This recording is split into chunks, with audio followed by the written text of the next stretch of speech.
Exceptions are a primary method of handling errors in Python. So let's take a look at how we handle exceptions. We'll make a working copy of exceptions.py. Call it exceptions-working.py. We'll open our working copy.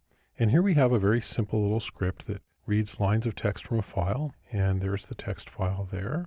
And it prints them on the screen. Go ahead and we'll run this. And there's our lines of text. You'll notice we did this a different way this time. Instead of using end equals a blank string, I'm actually using the strip method in the string itself. And that just strips any trailing new lines from the end of the string. It's another way to do it, using the string method rather than using the print function to resolve that discrepancy. Now, if I had typed the name wrong, or if I'm referring to a file that doesn't exist, and I save this and I run it, you'll notice that we get one of Python's lovely little error messages. And it has the traceback, most recent call lasts. It's doing what it can to help you to find the error in your code. And then down at the bottom here, it says IO error, and it has a message. This IO error before the colon is actually the name of the exception. That's the exception that's being raised by the Python interpreter. And then after the colon is its error message. Now, I can trap that exception, and then I could do something different with it in my code. So here's how I do that. I use try, and I'm just going to put that line there in the try, and then I use except like this.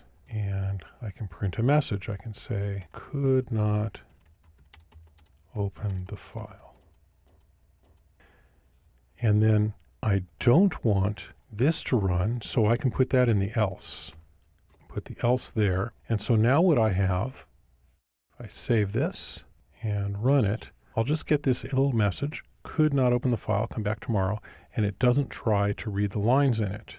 And if the typo is not there, if I save that and run it, now I get the actual lines of text.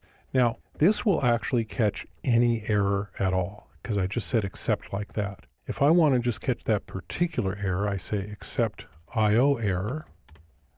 And if I save that, well, let's go ahead and mistype this again. Save that and run it, then I get that error.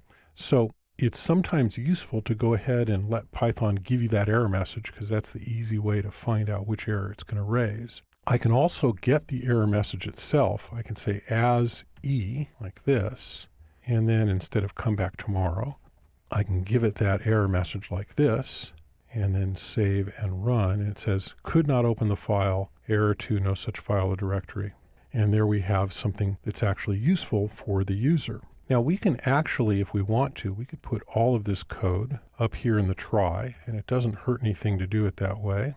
And then we don't need an else clause. Save that and run it. We're still getting our error message. Let's go ahead and that out, and we see that it works the same way. So in the event that you have more than one line of code in your try clause, execution will stop after the error is raised. So the error gets raised here, and then it'll go right to handling the error in the except clause. So this line won't get run when the exception happens. So if we have this misspelling in here, we save it and run it, we get the error message, and it doesn't try to use the file handle that it never got. Because as soon as that exception is raised, which happens in this open function, then the exception clause is run right away.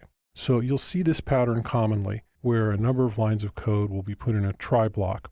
And then, in fact, sometimes there will be several different except clauses as well, listing out a number of different errors that could be raised. So this is how exceptions work in Python, and this is how you handle exceptions in your code using try and except.